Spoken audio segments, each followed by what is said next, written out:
labas para maghanap ng pagkain. Mula rito sa Palawan, para sa unang balita, Maki Pulido reporting. Bago nahuli sina Valentino at Valentina sa Palawan kahapon, marami ng buwaya ang nahuli sa bansa. At malaki man ang naitutulong ng mga buwaya para mapanatiling balanse ang kalikasan. Para sa ilan, may tuturing pa rin daw perwisyo mga ito, lalo na kung umaatake na sila ng mga tao. Darito ang report. Napukaw ang atensyon ng buong mundo noong isang taon nang mahuli ang dambuhalang saltwater crocodile na si Lolong sa Bunawan, Agusan del Sur. Sa haba nitong mahigit 20 talampakan o halos kasing taas ng 2 palapag na gusali, ito na raw ang pinakamalaking buhayang nahuli sa bansa. Mas malaki pa si Lolong kay Cassius Clay ng Australia, ang kasalukuyang may hawak ng record para sa pinakamalaking nahuling buhaya. Pinatotohanan naman ito ng eksperto si Dr. Adam Britton. Isinumite na niya sa Guinness Book of World Records ang sukat ni Lolong. Sa ngayon, nananatili sa Bunawan Eco Park si Lolong. Bagamat marami ang namangha sa kanyang laki, hindi maiwasang mangamba ang mga residente. Pinaniniwalaan ito kasi ang buhayang umatake sa ilang tao at alagang hayop sa Agusan Marsh. Bago mahuli si Lolong, ilang insidente na rin ang pag-atake ng buhayang naitala. June 2011 sa Bataraza, Palawan, nasawi ang isang lalaki matapos sakmalin umano ng buhaya. Matapos ang halos 3 linggo, nahuli ang buhaya. May haba itong 13.7 feet, lampas sa 2 average size na lalaking Pinoy. Sa liksi ng buhaya, nabalian pa ng binti ang tauhan ng Crocodile Farm kung saan ito dinala. Taong 2006 naman ang atakihin raw ng buhaya ang isang batang babae habang tumatawid sa ilog sa Rizal, Palawan. Natagpuan ang ilang bahagi ng katawan ng bata pero hindi nahuli ang hayop. Sugatan naman ang isang 3 buwang buntis nang atakihin ng buhaya sa isang sapa sa San Mariano, Isabela noong Pebrero 2010. Kwento ng biktima, kumapit siya sa ugat ng isang puno para hindi matangay ng buhaya. May 2008 naman nang kaladkari ng buhaya ang isang batang lalaki habang naguhugas ng kamay sa ilog. Natagpuan ang bangkay ng bata kinabukasan, may sugat sa paa at posibleng nalunod matapos ang pag-atake.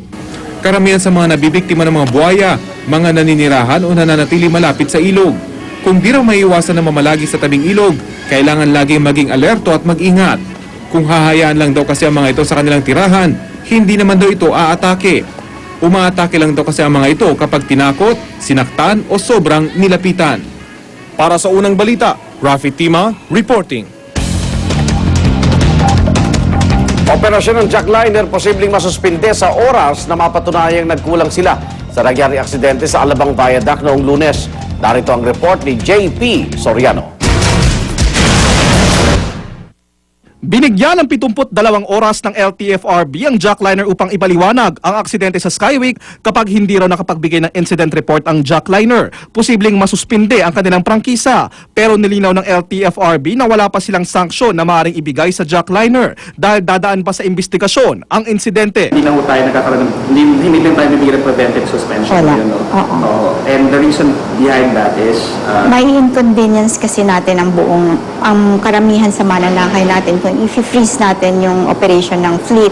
pag napatunayan mechanical, dadaan sa Roadworthiness test, ang buong fleet, hindi lang yung sasakyan, kundi lahat ng fleet nila. Sa investigasyon ng Muntinlupa Police, ang pagsabog sa kanang gulong sa likuran ng bus ang lumalabas na naging sanhi ng aksidente. Yung rear, yung right side na yun sa kanan, nag-blown out siya o sumabog, kaya yung nag-cause yung kuha niya. Plus yung medyo umuulan, yung slipper yung kuha, yun yung naging cause, kaya nagkaroon ng aksidente. Kung mapapatunayan naman daw na may pagkukulang ang driver ng bus, sasailalim siya sa iba't ibang mga trainings at seminars at maaari rin daw irekomenda ng LTFRB ang suspensyon ng lisensya nito.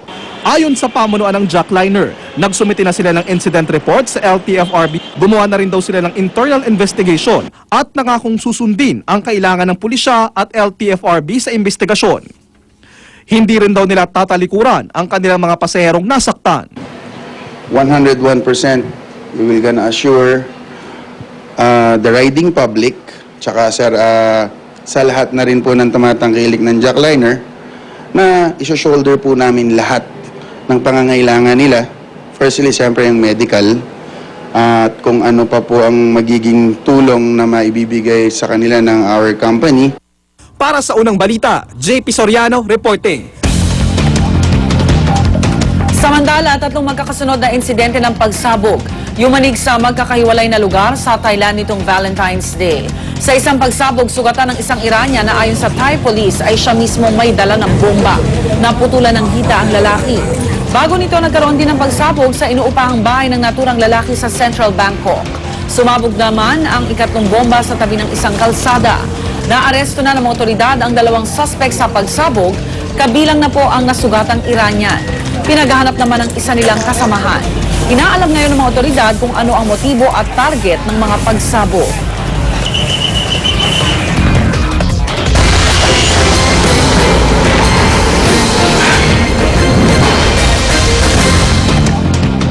Muling nasermonahan ni Senator Judge Miriam Defensor Santiago ang prosekusyon sa ika-17 araw ng impeachment trial ni Chief Justice Renato Corona.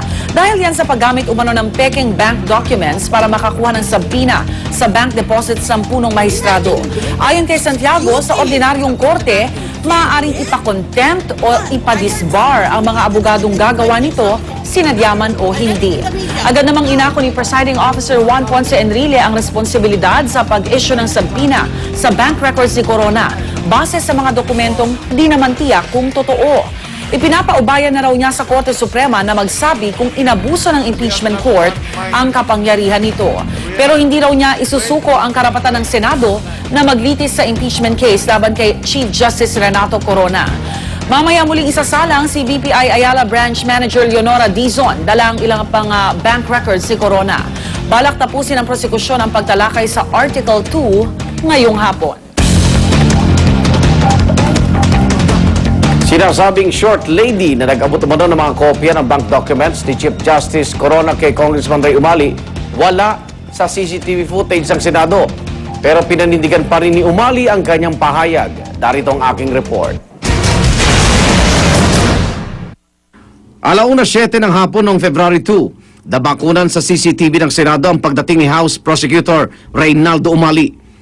Ilang segundo pa, pumasok na siya sa loob ng lobby ng Senado.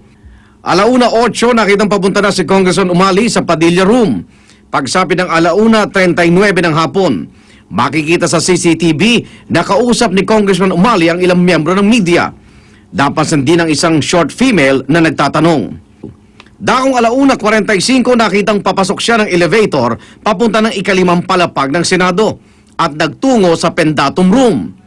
Pagsabi ng alas 2:28 ng hapon, lumabas ng Pendatum Room si Umali at nakipag-usap sa isang individual na isang short female batay sa ulat.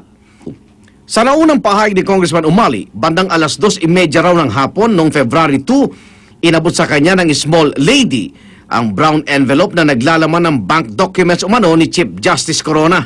I was handed this envelope and immediately I gave it to my aide and went directly to the Department of Public Works and Highways. And then on the way back from Department of Public Works and Highways, I went to the hotel mentioned by Honorable Prosecutor Tupas in Ross Boulevard, and we had a meeting there, but I had to leave shortly after I handed this document to him. I could recall a small lady, but the lady was, I couldn't remember at all who this person was. Pero sa kuha nga sa CCTV ng Senado, mapapansing walang iniabot sa kanya na anumang bagay ang kausap na babae. The report of the Sergeant at Arms on the CCTV of February 2, 2012, it does not contain any little ladies giving anything to Representative Umali from the time he arrived at 1 o'clock up to the time that he boarded his vehicle around 3:19. Sumunod na rito ang kuha ng pagbaba ng kongresista mula sa 5th floor patungong Session Hall. Alas 3:15 ng hapon ang lisanin ni Umali ang Senado at mabilis na sumakay ng kanyang sasakyan. Sa kabila ng pagbusisi sa CCTV ng Senado, pinanindigan ni Umali ang kanyang naunang pahayag. Definitely, I will stand by my story. To be fair with me and in the interest of fairness, I have to see also the CCTV footages kasi hindi ko alam kung alin yung sinasabi nilang hindi na-cover.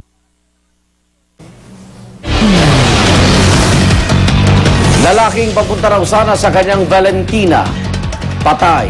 patapos pagbabarilin sa isang jeep sa Fairview, Quezon City. Justin Bieber nakadate ang isang batang may rare cancer. Pagpahuli, tutok lang sa unang balita.